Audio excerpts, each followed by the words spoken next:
Albert Einstein once said, everybody's a genius. But if you judge a fish by its ability to climb a tree, it will live its whole life believing that it is stupid.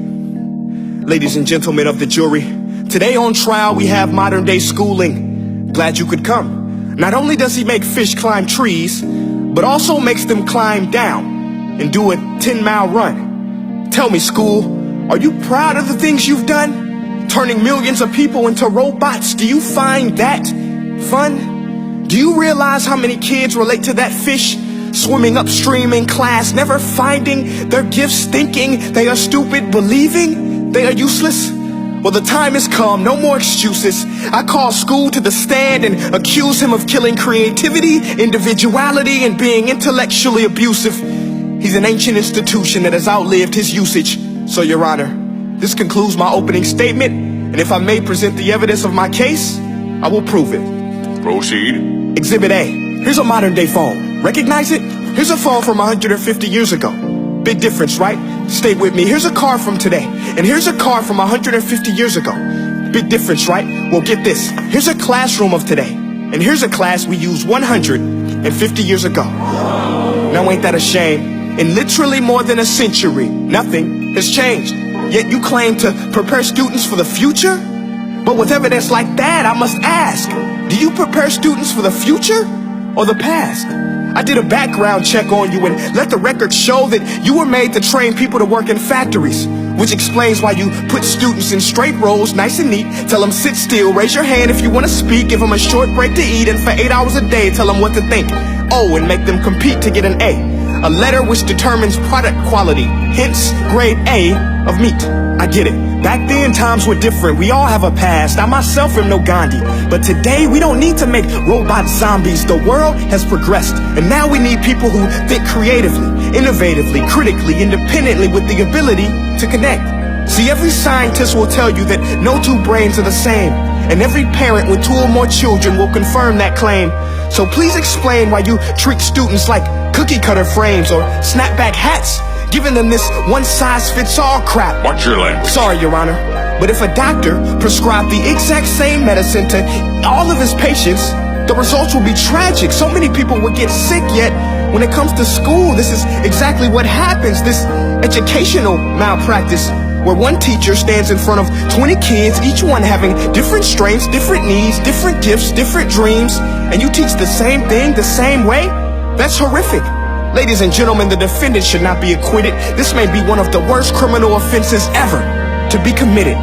And let's mention the way you treat your employees. Objection. Overruled. I want to hear this. It's a shame. I mean, teachers have the most important job on the planet, yet they're underpaid? No wonder so many students are short-changed.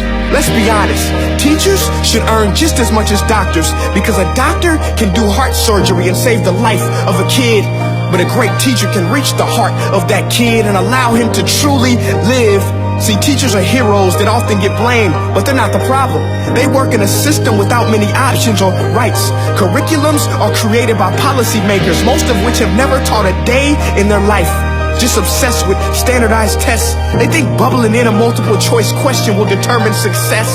That's outlandish. In fact, these tests are too crude to be used and should be abandoned, but don't take my word for it.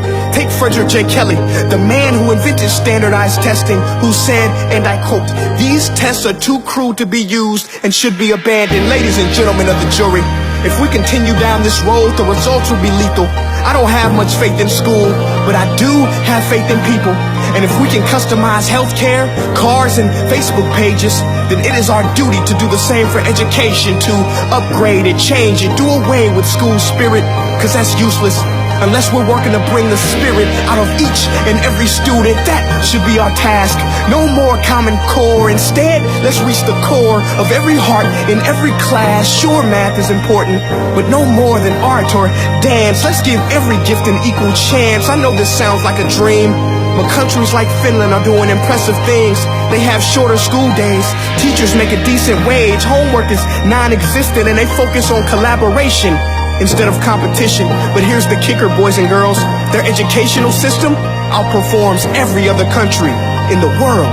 Other places like Singapore are succeeding rapidly. Schools like Montessori, programs like Khan Academy, there is no single solution. But let's get moving, because while students may be 20% of our population, they are 100% of our future. So let's attend to their dreams, and there's no telling what we can achieve. This is a world in which I believe, a world where fish are no longer forced to climb trees. I rest my case.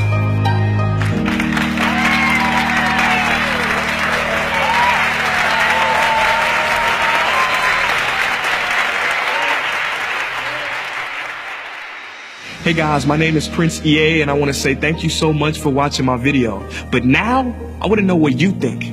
How can we together create a more efficient, effective, and just better future of learning? I want you to visit nestday.com/preorder the future and share your thoughts and ideas on the topic. Peace.